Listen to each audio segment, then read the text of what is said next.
Selamat petang, salam sejahtera. Terima kasih kerana bersama dengan saya di Nazilin Unity Channel. Ini satu lagi pendedahan daripada Anwar Ibrahim paling menarik sekali selepas penamaan calon. Anwar kata sibuk, sibuk dan sibuk. Siapa yang sibuk? Anda dengar selepas ini. Habiskan pula RM38 juta. Sudahlah sibuk, habiskan lagi duit. Itu daripada Anwar Ibrahim. Ini pendedahan paling berani daripada Anwar Ibrahim yang memberitahu tentang pemimpin-pemimpin negara, bekas pemimpin negara yang sudahlah sibuk, habiskan pula duit RM38 juta. Untuk apa? Kata Anwar Ibrahim, untuk membaiki Seri Perdana yang dah memang cantik. Itu pendedahan Anwar Ibrahim. Bayangkan sajalah saudara, sibuk menghabiskan RM38 juta untuk membaiki Seri Perdana yang dah memang cantik. Dah memang cantik dah, tapi nak habiskan pula 38 juta. Nak buat apa lagi sebenarnya? Itu persoalan Anwar Ibrahim. Pengerusi Pakatan Harapan PH, Datuk Seri Anwar Ibrahim berkata, Tan Sri Muhyiddin Yassin ketika menjadi Perdana Menteri telah memberikan keutamaan kepada perkara yang salah. Ini bercakap tentang prioriti. Pemimpin yang hebat, pemimpin yang baik ialah pemimpin yang tahu mana keutamaan, apakah prioritinya. Kerana menghabiskan puluhan juta ringgit untuk membaik pulih Seri Perdana, kata Anwar Ibrahim. Perdana Menteri itu berkata, kos membaiki kompleks Seri Perdana di Putrajaya itu menalan kila-kila belanja RM38 juta. Walaupun kediaman rasmi Perdana Menteri itu masih dalam keadaan cantik. Seri Perdana itu memang macam istana. Tahu tak berapa dia kos perbaiki? RM38 juta, kata Anwar Ibrahim. Sekarang diam. Di mana ustaz-ustaz? Pas, kata Anwar Ibrahim. Cuba beritahu saya, antara orang tak cukup makan, orang tak ada kerja, orang kurang upaya OKU, orang miskin, kamu pilih RM38 juta untuk buat rumah. Allahu Akbar, Allahu Akbar. Apa jenis manusia ini, kata Anwar Ibrahim. Bercakap bukan main, katanya ketika ceramah arus merah kuning di Subang Bestari semalam. Jelas Presiden PKR itu lagi. Beliau bersedia membawa anak-anak muda untuk melihat sendiri keadaan kompleks Seri Perdana itu jika ada yang masih tidak faham. Beliau juga berkata sangat marah. Beliau juga katanya sangat marah dengan tindakan baik pulih Seri Perdana kerana ketika itu ramai yang tengah susah. RM38 juta baiki rumah Perdana Menteri itu yang memang dah cantik. Tukar karpet RM80.000, tukar lukisan cantik-cantik, tukar lagi. Syarikat tahulah anak pinak pun campur. Tukar lagi lampu, dah cantik, tukar lagi. Tukar-tukar dah. Bedah berapa? Kata Anwar Ibrahim. 38 juta semuanya, tambah Anwar lagi. Pada tahun 2021, tindakan Muhyiddin membaik pulih kediaman rasmi Perdana Menteri di tengah-tengah penularan COVID-19 dengan peruntukan berjumlah RM38.5 juta itu menimbulkan kemarahan ramai. Ketika itu, rakyat masih dihimpit kesusahan akibat COVID-19 dan ramai yang kehilangan pekerjaan. Muhyiddin ketika menjelaskan hal tersebut berkata, pengubahsuaian dilakukan kerana bangunan warisan kerajaan itu akan mengalami kerosakan yang lebih teruk pada masa hadapan jika tidak dibaiki dan kos membaik pulih dijangka meningkat. Beliau mempertahankan tindakannya, mengatakan ia bagi memulihkan atau memulihara bangunan milik kerajaan yang menjadi lambang institusi ketua kerajaan dan imej negara kepada keadaannya yang asal, kata beliau lagi. Saudara, sebelum kita berpisah, apa pendapat anda dengan isu kali ini? Repair Seri Perdana RM38 juta, sibuk habiskan RM38 juta, baiki Seri Perdana yang dah memang cantik dilakukan oleh Tan Sri Muhyiddin Yassin, kata Anwar Ibrahim. Kian dulu Malaysia kita punya, kita juga sama-sama cintai Malaysiaku. Bye-bye. Selamat petang, salam sejahtera. Terima kasih Anda bersama dengan saya di Nazilin Unity Channel. Kita menghormati dan kita tabik spring kepada SPRM kerana sejak akhir-akhir ini SPRM bertindak luar biasa. Bahkan SPRM semakin hari semakin kembali ditakuti sepenuhnya oleh para pelaku jenayah. Hari ini sekali lagi SPRM menyatakan perkara yang kita tunggu-tunggu. Dipetik daripada Harapan Daily, Azam Baki sahkan pemberian geran inisiatif kerajaan tiada unsur rasuah. Ini satu berita yang patut anda share kepada semua orang untuk menepis kononnya pemberian inisiatif kerajaan itu ialah satu unsur rasuah. Ketua Pesuruhjaya SPRM Tan Sri Azam Baki menyifatkan geran berjumlah RM350,000 yang diumumkan kerajaan kepada belia Terengganu bukanlah satu bentuk rasuah. Beliau berkata, pihaknya melihat bahawa pemberian itu hadir dari kementerian di peringkat persekutuan yang merupakan inisiatif pemerintah sendiri. Ini adalah sebuah kerajaan pemerintah yang boleh melaksanakan inisiatif yang difikirkan wajar untuk rakyat, kata SPRM. Pada hemat saya, tiada masalah berhubung isu pemberian geran ini kerana ia merupakan inisiatif kerajaan, kata Azam Baki. Jadi, kalau inisiatif peruntukan yang telah diluluskan kerajaan, ia tiada unsur rasuah, katanya seperti dilapor Sinar Harian.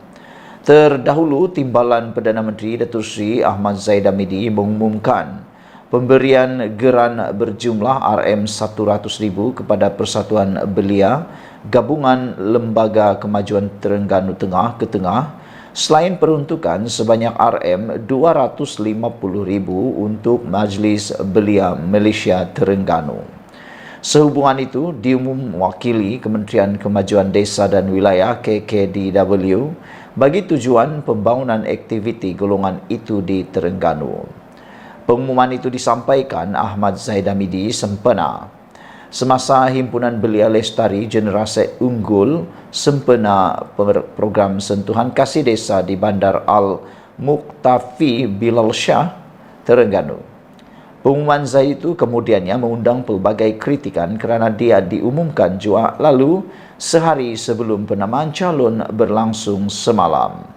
Saudara-saudara sekalian, ini satu pendedahan dan juga satu sokongan daripada SPRM yang memang kita tunggu-tunggu. Saudara-saudara sekalian, apabila SPRM mengatakan bahawa pemberian geran inisiatif kerajaan itu tiada unsur rasuah, ramailah yang tak puas hati. Tetapi nak bagi tahu kepada anda semua, kita nak dengar siapa? Kita nak dengar SPRM atau nak dengar orang-orang yang lain? Pada pendapat saya, adalah lebih bijaksana untuk mendengar apa yang dinyatakan oleh orang yang berkuasa dan mengerti dan memahami akta SPRM. Kerana ramai juga di luar sini yang sebenarnya hanya bercakap tetapi tidak mengetahui atau tidak memahami sepenuhnya apakah akta SPRM dan bagaimana ia dilaksanakan. Jadi dengan itu, apabila Ketua Pesuruhjaya SPRM ini iaitu Tan Sri Azam Baki menyifatkan geran berjumlah RM300,000, RM350,000 yang diumumkan kerajaan adalah bukan bentuk rasuah, kita harus menghormati keputusan tersebut dan terbukti ianya memang bukan rasuah. Sekian dulu untuk kali ini, ikuti terus ulasan selepas ini dan jangan lupa tinggalkan komen anda, tekan butang subscribe. Malaysia kita punya, kita juga sama-sama cintai Malaysiaku. Bye-bye. Selamat pagi, salam sejahtera. Terima kasih kerana bersama dengan saya di Nazilin Unity Channel. Ini kali pertama saya melihat pencalonan yang paling sedikit sekali. Dan ianya melibatkan pula presiden satu parti yang amat dikatakan besar. Bayangkan, dia ialah presiden parti tetapi ketika dalam penamaan calon dikatakan tak sampai 100 orang yang hadir menyokong beliau. Dipetik daripada negaramerdeka.com. Dalam laporan ini menulis tak sampai 100 orang yang hadir pas boikot penamaan calon presiden gerakan. Wah, ini memang hebat. Bayangkan presiden gerakan sendiri yaitu Dominic Lau. Ini bukan orang biasa, ini presiden parti gerakan. Tapi yang menyokong atau mengiringi beliau dalam perarakan penamaan calon tak sampai 100 orang. Memalukan betul, dan ini mungkin petanda presiden gerakan ini confirm akan kalah dalam PRN akan datang ini.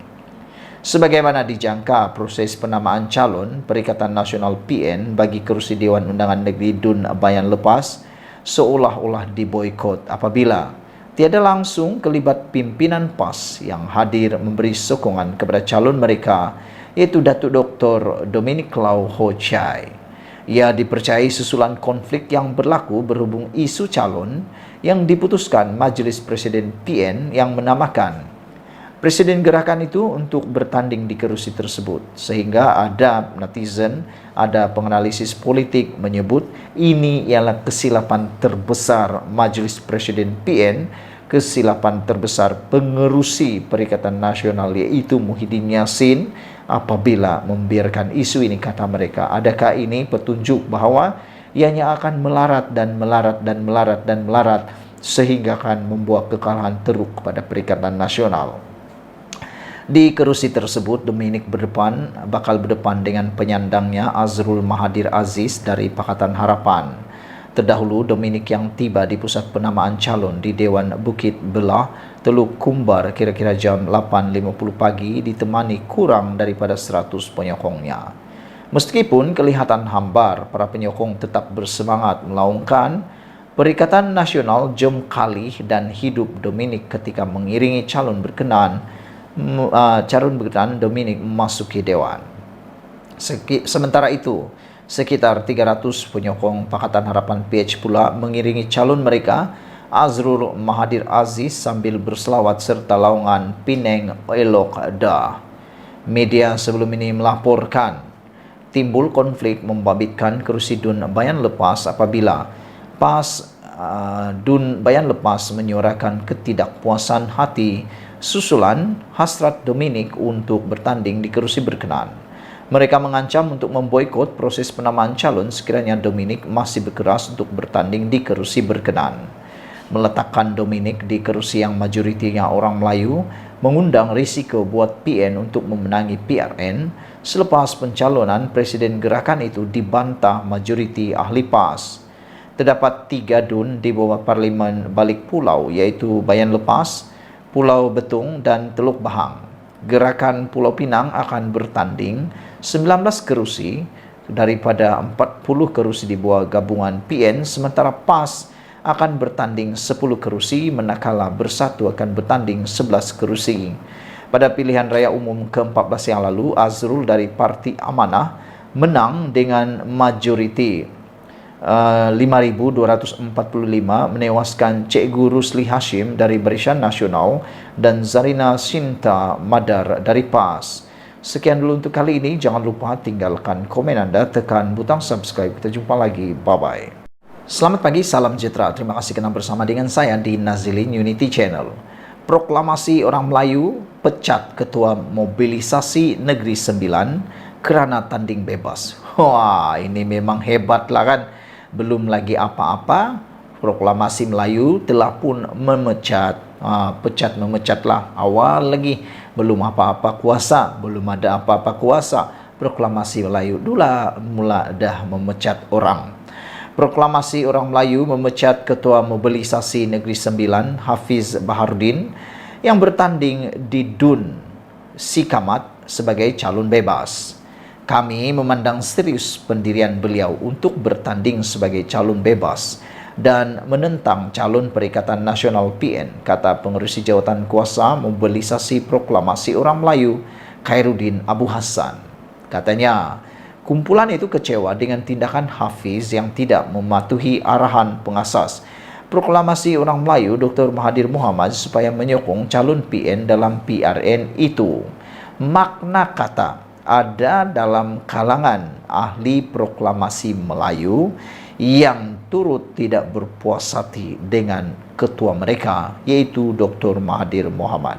Ini bukti bahwa ada beberapa orang yang mungkin tak setuju Mahathir bersama dengan Perikatan Nasional dan menyebabkan mereka tidak dapat bertanding dalam PRN, sehingga kan mereka sanggup bertanding menjadi calon bebas. Ini menunjukkan bahwa mereka tidak setuju dengan tindakan Mahathir bersama dengan Perikatan Nasional karena ruang untuk mereka berjuang, ruang untuk mereka meneruskan perjuangan parti atau mau dicalonkan dalam dalam pilihan raya sudah tersekat, dan akhirnya mereka sanggup menjadi calon bebas.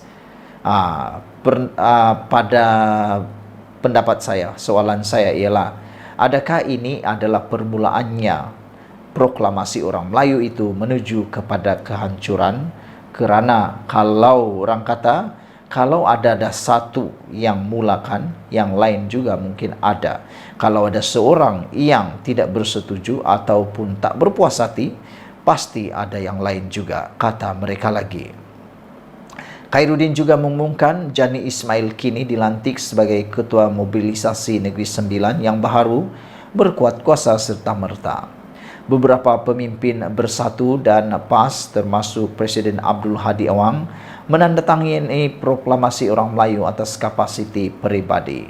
Menjadi persoalan netizen juga ialah sejauh mana dan setahun mana dan sampai bila Tun Mahathir Mohamad akan berkuasa di dalam proklamasi orang Melayu ini. Sehingga kan ini adalah permulaan, kata mereka, ini adalah permulaan pemberontakan ahli dalam proklamasi Melayu. Kata mereka, proklamasi Melayu tak sampai setahun pun dah ada orang yang memberontak menjadi calon bebas. Ini kan pula, kata mereka, kalau dah mencapai 2 tahun, 3 tahun, adakah tidak ada cakap-cakap yang mahu Mahathir akan digantikan atau dipecat saja daripada proklamasi orang Melayu? Jadi timbullah persoalan bila Mahathir akan dipecat, kata mereka, kerana tindakan Mahathir menyokong Perikatan Nasional sebenarnya memang serba sedikit menyebabkan ahli dalam Perikatan Nasional ahli dalam proklamasi orang Melayu tidak dapat bertanding dalam PRN kerana menyokong Perikatan Nasional. Bulan lalu, pengerusi Perikatan Nasional Muhyiddin Yassin dan Mahathir mengadakan pertemuan selama 2 jam bagi membincangkan kedudukan dan masa depan orang Melayu. Pertemuan itu dipercayai yang pertama antara kedua-dua pemimpin tersebut sejak langkah Sheraton pada 2020 yang menumbangkan pentadbiran diterajui Mahathir. Muhyiddin kemudian menggantikan beliau sebagai Perdana Menteri. Mahathir juga menyatakan sokongan kepada Perikatan Nasional dan dilihat berucap di pentas PAS bersama pemimpin Bersatu dalam kempen menjelang pilihan raya negeri di 6 negeri. Menjadi persoalan netizen juga ialah sejauh mana Mahathir Mohamad ini diperlukan dalam parti atau gabungan Perikatan Nasional. Ada yang bertanya, siapa yang guna siapa? Adakah Mahathir yang menggunakan PAS, menggunakan Perikatan Nasional untuk mendapatkan maruah beliau selepas kalah teruk dalam PRU15, atau adakah PAS dan Bersatulah yang sebenarnya mempergunakan Mahathir? Itu persoalan besar daripada netizen. Sekian dulu untuk kali ini. Jangan lupa tinggalkan komen Anda, tekan butang subscribe. Kita jumpa lagi. Bye-bye. Selamat pagi, salam sejahtera. Terima kasih kerana bersama dengan saya di Nazilin Unity Channel. Saudara-saudara sekalian, ini satu pendedahan yang paling mengejutkan kita semua. Hutang Penoraka Felda, tak bolehkah Muhyiddin berkongsi pahala dengan Anwar? Dipetik daripada sahbudin.com. Selepas saling berbalas ancaman untuk menyaman dan menuntut pampasan antara satu sama lain, Muhyiddin Yassin semalam akhirnya memfailkan saman terhadap Anwar Ibrahim berhubung isu hutang Penoraka Felda. Muhyiddin memfailkan saman fitnah terhadap Anwar berikutan dakwaan Perdana Menteri bahawa kerajaan terdahulu pimpinan beliau tidak menghapuskan hutang Penoraka Felda berjumlah RM8.3 bilion seperti yang dijanjikan. Dalam pernyataan tuntutan difailkan di Mahkamah Tinggi, Muhyiddin mendakwa kenyataan Anwar membayangkan beliau berbohong mengenai penghapusan hutang peneroka Felda itu. Pengerusi Perikatan Nasional itu menuntut RM 400 juta secara keseluruhannya untuk ganti rugi teladan dan teruk serta jumlah yang tidak ditentukan untuk ganti rugi am. Muhyiddin juga mahu Anwar mengeluarkan kenyataan-kenyataan terhadapnya itu daripada laman media sosialnya. Sebelum ini, Peguam Muhyiddin mengeluarkan surat tuntutan kepada Anwar bagi mendesak Perdana Menteri menarik balik kenyataannya yang antara lain menggambarkan hutang peneroka Felda tidak pernah dijelaskan meski telah pun dibuat pengumuman. Bagaimanapun, Anwar membalas dengan menuduh Muhyiddin memutar belit kenyataannya dan menuntut agar Muhyiddin memohon maaf kerana mengambil kenyataan itu secara luar talian luar konteks. Anwar menuntut pampasan RM 200 juta daripada Muhyiddin atas tindakannya itu. Peguam Anwar juga menuntut Muhyiddin menarik balik surat tuntutannya dan jika tidak, mereka mengancam akan memulakan tindakan undang-undang. Dalam penegasannya, Anwar mendakwa bahawa kerajaan PN pimpinan Muhyiddin gagal menyediakan sebarang peruntukan dalam belanjawan 2021 dan 2022 untuk menyelesaikan isu hutang Felda sebagaimana diumumkan sebelum itu. Perdana Menteri berpegang kepada fakta bahawa hanya dalam belanjawan madani tahun ini saja barulah peruntukan RM 990 juta disediakan sebagai bayaran awal untuk menyelesaikan hutang tersebut. Bagaimanapun, di sebalik kesibukan menghadapi PRN 6 negeri, Muhyiddin nampaknya lebih dulu mengemukakan saman terhadap Anwar di mana samannya itu difailkan semalam. Meneliti kemelut ini, apa yang menjadi pertikaian hanyalah tentang siapa yang sebenarnya menyelesaikan hutang peneroka Felda itu. Memang pengumuman mengenai pelupusan hutang Felda dibuat oleh Muhyiddin, tetapi ia tidak disertai dengan pembayaran atau wang dan sebab itu tiada peruntukan dimasukkan dalam belanjawan 2021 dan 2023. Hanya apabila Anwar menjadi Perdana Menteri, barulah peruntukan pembayaran itu dimasukkan dalam belanjawan dan pengumuman pelupusan hutang itu dibuat sekali lagi. Dalam hal ini, menurut tulisan bekas Ketua Setiausaha Sulit Muhyiddin, yaitu Marzuki Mohammed, beliau sendiri mengakui peruntukan keuangan itu tidak dimasukkan dalam belanjawan. Kerana katanya Muhyiddin telah meletakkan jawatan sebagai Perdana Menteri pada Ogos 2021. Jadi, kenapa Muhyiddin hendak marah dan mahu menyawan Anwar? Sedangkan bekas pegawainya sendiri mengakui memang pembayaran tidak dilakukan. Soalnya, kenapa selepas meletakkan jawatan, Muhyiddin tidak pernah membangkitkan tentang perkembangan hutang peneroka Felda itu? Bukankah Tengku Zafrul Tengku Abdul Aziz masih kekal sebagai Menteri Keuangan selepas beliau meletakkan jawatan? Lebih daripada itu, selepas meletakkan jawatan, selain kerajaan dan anggota kabinet adalah barisan yang sama, tidakkah Ismail Sabri Yaakob yang mengambil alih jawatan Perdana Menteri adalah pilihan Muhyiddin sendiri? Kenapa beliau tidak pernah bertanya kepada Ismail Sabri atau Tengku Zafrul dan tiada pula membangkitkannya di Parlimen? Sepatutnya apabila Anwar bercakap sekali lagi tentang pelupusan hutang Felda serta melakukan pembayaran dengan penerbitan sukuk, Muhyiddin wajar berbangga kerana usaha awal beliau telah disempurnakan akhirnya oleh Perdana Menteri ke-10. Apa yang Muhyiddin mahu sebetulnya? Hutang diselesaikan dan peneroka Felda dibebaskan daripada beban hutang, atau ingin namanya dijajah serta disebut ke sana sini dalam isu tersebut? Tidak cukupkah dengan catatan malaikat yang mungkin menulis beliau sebenarnya telah berkongsi pahala dengan Anwar dalam berbuat kebaikan kepada peneroka Felda yang masih miskin dan susah itu? Ditulis oleh Sahbudin Hussein 29 Julai 2023. Sebelum kita berpisah, sila tinggalkan komen Anda untuk isu kali ini. Apa pendapat Anda tentang cadangan daripada sabudin.com ini yang mahu supaya atau mencadangkan supaya Tidak bolehkah Muhyiddin berkongsi pahala dengan Anwar?